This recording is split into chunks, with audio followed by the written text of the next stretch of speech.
আগামী 2রা November BPL এর পর্দা উঠছে। বিপিএল এ ব্যাট বলের লড়াই শুরু হতে এখনও অনেক দেরি, কিন্তু এর আগেই দল গোছাতে শুরু করে দিয়েছে ফ্র্যাঞ্চাইজিগুলো। গত বিপিএল এ 7টি দল অংশ নিলেও এবারের বিপিএল এ 8ম দল হিসেবে খেলবে সিলেট।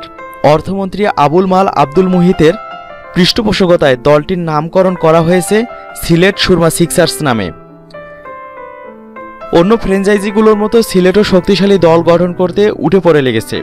তারা গতবারের রাজশাহী কিংসের হয়ে সেঞ্চুরি করা বাংলাদেশ দলের হার্ড হিটার ব্যাটসম্যান সাব্বির রহমানকে আইকন ক্রিকেটার হিসেবে দলে ভিড়িয়েছে। সাব্বির ছাড়াও আবুল হাসান রাজু এবং অলক কাপালিকে নিশ্চিত করেছে ফ্র্যাঞ্চাইজিটি।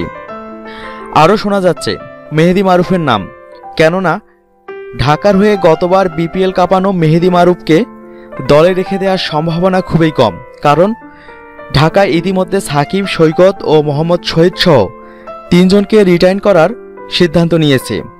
নিয়ম অনুযায়ী সিলেট নতুন দল হিসেবে যে কোনো 4 জন খেলোয়াড়কে দলে ফেরাতে পারবে, তাই মারুফকে দলে ফেরানো অনেকটাই নিশ্চিত। বিদেশি খেলোয়াড়দের মধ্যে 2 ইংলিশম্যান ক্রিস জর্ডান ও ডেভিড মালানের সাথে অনেক আগেই চুক্তি করেছে দলটি। আর এবার বিশ্বের অন্যতম সেরা ব্যাটসম্যান নিউজিল্যান্ডের অধিনায়ক কেন উইলিয়ামসন এবং ইংলিশ অলরাউন্ডার লিয়াম ডয়সনকে দলে ভিড়িয়ে সবাইকে চমকে দিয়েছে ফ্র্যাঞ্চাইজিটি। দলটির প্রধান সমন্বয়কারী শফিকুল ইসলামের কাছ থেকে জানা যায় কেন উইলিয়ামসনই হচ্ছেন সিলেট সুরমা সিক্সার্সের অধিনায়ক। এছাড়াও জানা গেছে Adam Zampa, James Faulkner, Richard Levi ও লুক রনকির মতো তারকাদের দলে ফেরাতে জোর চেষ্টা চালাচ্ছে সুরমা সিক্সার্স। শোনা যাচ্ছে অস্ট্রেলিয়ান তরুণ লেগ স্পিনার অ্যাডাম জাম্পার সাথে নাকি ইতিমধ্যে পাকা কথা হয়ে গেছে। তবে এ ব্যাপারে সিলেট সুরমা সিক্সার্স অফিসিয়ালি এখন পর্যন্ত কিছুই জানায়নি। সিলেট সুরমা সিক্সার্স ও বিপিএল সম্পর্কে আপনার কোনো মতামত থাকলে দয়া করে ভিডিওটিতে কমেন্ট করুন।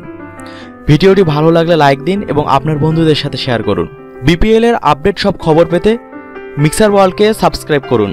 খেলা দেখুন, খেলার খবর শুনুন, চোখ রাখুন মিক্সার ওয়ার্ল্ডে।